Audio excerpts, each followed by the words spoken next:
Здравствуйте, мои дорогие! Я снова рада видеть вас на своем канале. Ну что, девчоночки, сегодня новый урок. Поехали! Сегодня мы с вами сотворим очередной аквариумный дизайн ногтей. Поэтому при снятии материала старого с ногтей нам необходимо снять таким образом, чтобы получилась очень тоненькая подложка. То есть мы снимаем основную часть материала. Эту совушку у меня на канале вы уже видели. Если кто-то не видел, ссылочку оставлю на нее в описании. По стандартной схеме подготавливаем все ноготки. Получается, мы сняли старый материал, убрали птериги с ногтевой пластины, нанесли праймер, нанесли базовый слой геля и уже после этого переходим к созданию непосредственно аквариумного дизайна. В данном случае я решила под аквариум сделать черную подложку, поэтому прокрашиваю ноготочки черным цветом и на этом этапе не стараюсь завести под кутикулу или под боковые валики, потому что в дальнейшем при опиле я все равно буду здесь выпиливать таким образом материал, чтобы у меня материал переходил в натуральный ноготочек, то есть я полностью спилю цвет. Поэтому на этом этапе цвет туда я не завожу, а вот после опила, если будет такая необходимость, я подкрашу эти моменты. Далее у нас включается самая простая логика. Берем все, что блестит, и пихаем это вовнутрь. Чем больше блестяшек вы туда напихаете, чем разнее будут эти блестяшки, чем интереснее будут эти блестяшки, тем потрясающе более блестящий будет ваш дизайн. В общем, я не знаю, как это объяснить. В общем, берете весь мусор, который у вас есть, и запихиваете его в ногти. После того, как вы полностью удовлетворены количеством блеска, перекрываем наш дизайн выравнивающим слоем моделирующего материала. То есть запечатываем наш аквариум.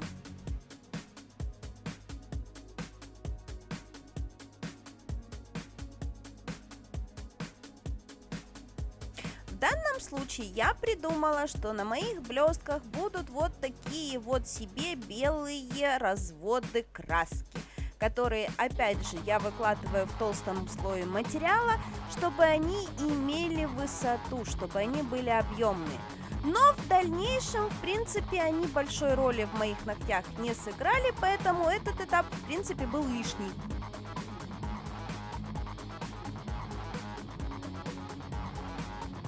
Моделируем остальные ноготочки при помощи замеса из камуфляжа и прозрачки средней вязкости. Ссылочку на материалы оставлю в описании. А теперь же мы переходим к опилу. В первую очередь мы выставляем для себя боковые стороны. В данном случае у нас миндалики, поэтому боковые стороны у нас сужаются к кончику. После этого в районе кутикулы мы выставляем пилочку под 60 градусов к поверхности нашего ноготочка и выпиливаем будущую точку апекс. Что такое апекс? Апекс – это наивысшая точка смоделированного ногтя. Из апекса на миндале у нас выходит вниз направленная площадочка. Мы можем сформировать ее отдельно, но в моем случае я выпилю ее уже полностью, формируя верхнюю арку ноготка. Вот, собственно говоря, вот такие вот ноготочки у нас получились. И, как я говорила, боковые стороны и под кутикулу черный цвет я довожу уже после опила, потому что он в любом случае должен был здесь выпилиться.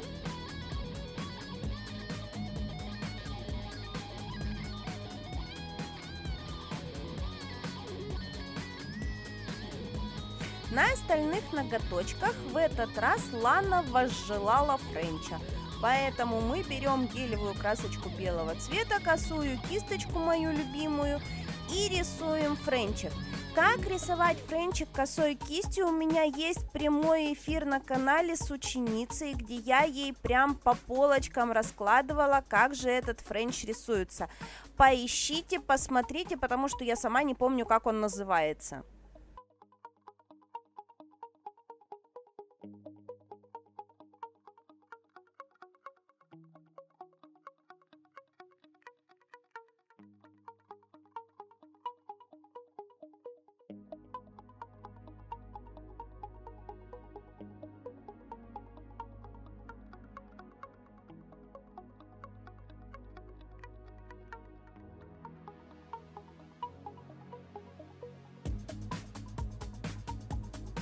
На ноготочках с аквариумом при помощи этой же белой краски и этой же косой кисти делаем растяжку белого цвета. То есть в технике китайской росписи набрали на один уголочек капельку белого цвета, растянули ее на палитре и переводим плотный белый цвет в полупрозрачный к середине ноготка.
Для того, чтобы прочистить края нашего ноготочка, чистой белой красочкой пробегаемся по контуру, потому что косой кистью очень сложно сделать довольно ровный ноготочек. Плюс у нас еще где-то там подтарчивают немножечко блесточки, вернее они не подтарчивают, а гель лег дырочками. Поэтому в этих местах косая кисть, к сожалению, не прокрашивает, и я при помощи тонкой кисти наношу туда дополнительно белый цвет, для того, чтобы закрыть какие-то изъяны.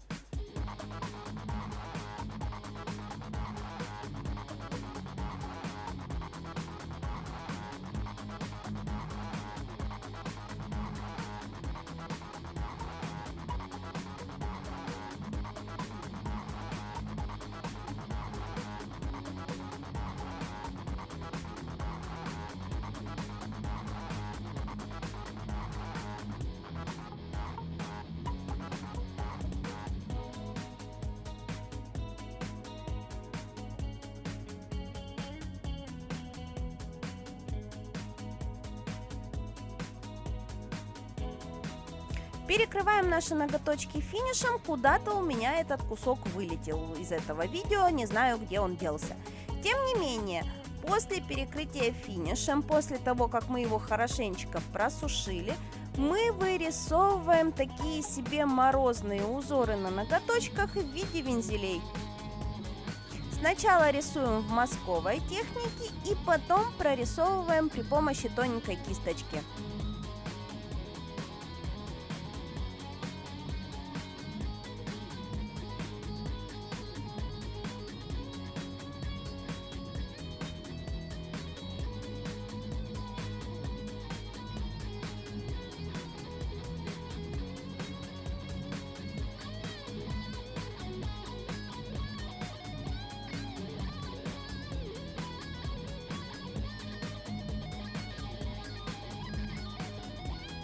Те вензелюшки, которые мы прорисовали тоненько, мы пересыпали акриловой пудрой с блесточками. Ну и для того, чтобы добавить фактурности на остальные ноготки, пробегаемся по линии улыбочки белым цветом и засыпаем ее блесточками тоже.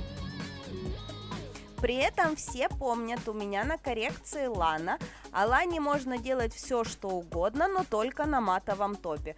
Поэтому френч у нас перекрыт именно матовым покрытием. Вот, собственно говоря, вот такие потрясающие ноготки у нас получились. Девочки, вживую они просто нереальные. Вот это вот количество разнообразных блесток внутри ногтей переливается всеми цветами радуги, искрится и вообще просто режет по глазам. Видно на соседней улице, как я клиентке сделала ногти.